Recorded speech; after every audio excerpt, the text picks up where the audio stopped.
Black History Month is an intentional month set aside to reflect on the countless sacrifices and contributions that Black members of society have made, both in the past and right now in the present. At Walden, we know that our Black faculty, staff, students, and alumni have been just as much a part of our successes as anyone else. We say it, and we're committed to showing it.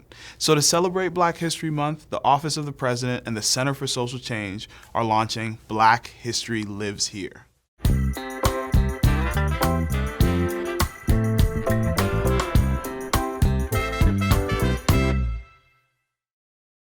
Rolando, Rochelle, it is an honor to get a chance to speak with you all. I've been looking forward to having this conversation for some time. You two are going to be kicking off Black History Lives Here. And when I say a lot of planning, a lot of thought, a lot of love has gone into this, I really mean it. And you all are a big part of that.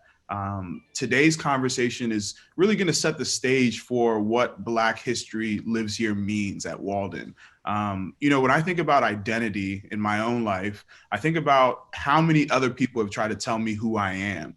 And so I want to be very intentional for all these conversations where I ask the two of you, in your own words, who are you? What is your identity? And how does it connect to Walden? I want to start with Rochelle. Hi, Isaac. Thank you so much. I'm so excited to be here with you today to kind of tell that story of who we are.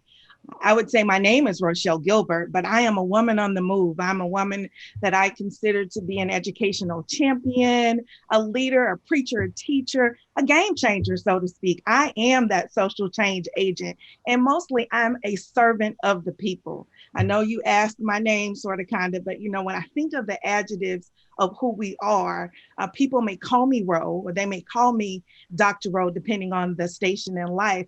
But overall, I'm that person that sets the stage for the next generation who are going to come behind me. Look at that already. We're kicking off and you're already making me moved and inspired. Rolando, can you tell us a little bit about who you are, what's your identity, and how it connects to Walden? Yep, my name is Rolando Cousins. I am from Brooklyn, New York, and I am a new enrollment specialist here at Walden University. I have been doing enrollment for probably about 7 to 8 years now. And how I got here is pretty much my love to help people, to help motivate people, to help push people a little bit farther than they're willing to push themselves, to help them evolve to become the best version of themselves. One of the great parts about being an enrollment specialist here at Walden is I'm usually talking to individuals that started school before, but for whatever reason, life happened and they were unable to complete it. And more times are not, they're questioning themselves. So for me, my role is more than just to push the papers and get them in. It's to, reassure them that they have what it takes to succeed, to let them know that there's somebody else on this end that's rooting for them, that's applauding them, and that's going to push them to be the best version of themselves that they can be. I'd be remiss to have a whole conversation and not discuss your past, where you came from, and how it molded you to be who you are today. So if you could just tell me a little bit about where you come from, and how it made you who you are. Yeah, so for me, I am a Brooklynite, born and raised in Brooklyn, New York, and raised in the era of the 1990s, where growing up in New York was not wasn't the best place to be if you were considering quality of life, if you will. Went through had a lot of different experiences that could have that helped shape me. Went through a lot of different scenarios that could have led me to different places. But who I am ultimately began when I was 16 years old with an encounter of my mentor, Bernard Mitchell Alter, a Jewish lawyer from Long Island who was working a local campaign in my neighborhood, was just so happened to be looking to have a few teenagers in the neighborhood gather some signatures for him. We had an initial conversation. Was really impressed with my demeanor, with the way that I spoke, and our relationship took off. And the way that it molded me put me in a position to understand that I can always put myself in an uncomfortable situation to become comfortable. And um, it makes me the man I am today. And I believe I'm a righteous individual who puts knowledge and wisdom above everything else, who empowers everyone around them, and who believes success is owed to anybody who's willing to put the work in for it. And Rochelle, I definitely want to take a second to also ask you, what keeps you as a Black woman hungry, with all that goes on and all that, that labyrinth that has been created to slow you down? That's an interesting question because when I think of that, I think about the many hats that I wear as a Black woman. And when I think about the hats, we wear the hats of a mother, we wear the hats of a sister, of a daughter, of a child, we wear the hats of our different roles at work, we wear the hat of our spouse. And so, what motivates me as a Black woman is to know that when I wear that hat, I'm going to wear it well because of the shoulders on which I stand from my grandmother, from my forefathers, my foreparents. I wear that hat in such a way that when I think of disenfranchisement, I think of the shattering of the glass ceilings. We talk about that as a cliche, but I know that my work is never done. I think about it in that for every door or even any window that has been open for me, Isaac, in life, I've made it a point to open a door for someone else. So that's what keeps me going. It makes me know that if I can keep going, then I'm going to pave that way and open the door for that next person. That's kind of the essence of my view of even what living social change is here at Walden. We have to make that path for the next person. So, as a woman who's making history, or as women who are making history, and I could definitely call names just this year, Stacey Abrams has been very instrumental in ensuring things are going right in Georgia. You have the president and the vice president elect in those instances who are very instrumental in ensuring that women's rights are being held. So, as a woman, it's my job. It's my it's my goal. It's the tenacity in which I was born and raised to provide efforts to embrace everything that someone said I could not do and make sure that I do it. And Isaac, it's not hard because part of it is in how you show up. I show up. I own the space in which I step into. I think beyond what's in front of me right now and how it fits into the larger scheme of things. I'm always making sure that it's not just what I want to do, but it's what I need to do. What I need to do for myself, what I need to do for that person that's coming behind me, what I need to do for our community. I am that community. You are that community. We're pretty much that community. As I shared earlier, with being the little brown or black girl, I want to make sure that I'm a representation of those who look like me, raised in Booker T, that I have a vision for now, but I have a vision for tomorrow. So it's not just me, Isaac. It's not just being a woman.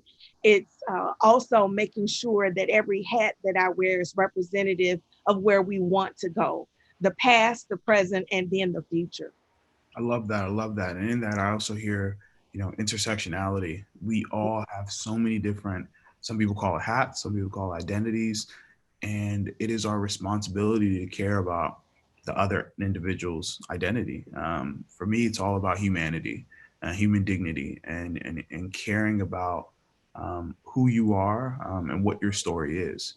And I think that's what motivates me the most about Black History Lives Here is if I could interview every single Black member of our community, I would. If I could interview every single woman in our community, I would. If I could interview every single veteran in our community, I would, because I really believe everyone has a story. I want to end by asking you all, what do you define family as? Because when I think about Black history, family is integral to that history. May that be the good, the bad, the ugly. May that be families being split up. May that be families being reunited. May that be people creating their new family. Um, Rochelle, starting with you, what do you define family as? Family is a combination of threads that are woven together for me. So I think about the tapestry of life. It's more than just those persons who are connected to me by blood, but it's those persons who have a common drive, a common burning within in them. There's a fire within us that want to make a difference, that want to be unapologetic for being change makers, and that set out to look at what equality truly is. Are we looking at it from a lens of we look alike, we act alike, or we looking at it from a lens of we want to ensure that everyone within our family unit is accepted in such a manner that it's fair, that it's right, and it's just. That we as a family are the catalyst for change. We're the ones that are embracing that difference. We're unique. And because we are unique, that makes us authentic. And I always like to say that it's the I am spirit. We're intentional, we're authentic, and we're just me. So be yourself. And that's what family is all about, just being woven together as one's own self. Rolando, what about you? For me, family is being selfless. There's no I, it's only us. It's a team effort. We win as a team, we lose as a team. There's no finger pointing. It's just everybody working in conjunction together to help make whatever we're trying to get accomplished. Doesn't matter what it is, right? It can be a backyard barbecue that we're having. It doesn't matter what it is, but just everybody on one accord. Nobody is thinking independently. Nobody is thinking for self. For me, family is inclusion, being selfless, uplifting, embracing, honoring the name that you're carrying. That's family for me. That's awesome, Rolando. Isaac, if you don't mind, I know you've asked us a lot of questions today, and it seems like, we're continuously being shaped and the journey doesn't just end. So, with that, I would like to ask you, what does family mean to you? Wow. You get a chance to ask a lot of questions, so you never really think about your own answer. But um, I think family is this. It is not just the people being interviewed right now, but all the people that are behind the scenes making this happen. The people who are recording this, the people who will edit this, the people who will pass this on to the different channels and work on it. And I think family is people working together, despite their differences, knowing that each and every single one of us deserves respect. We all bring something unique to the table, and I think that this experience, even with this being the first conversation, has already taught me that family is so much more than blood.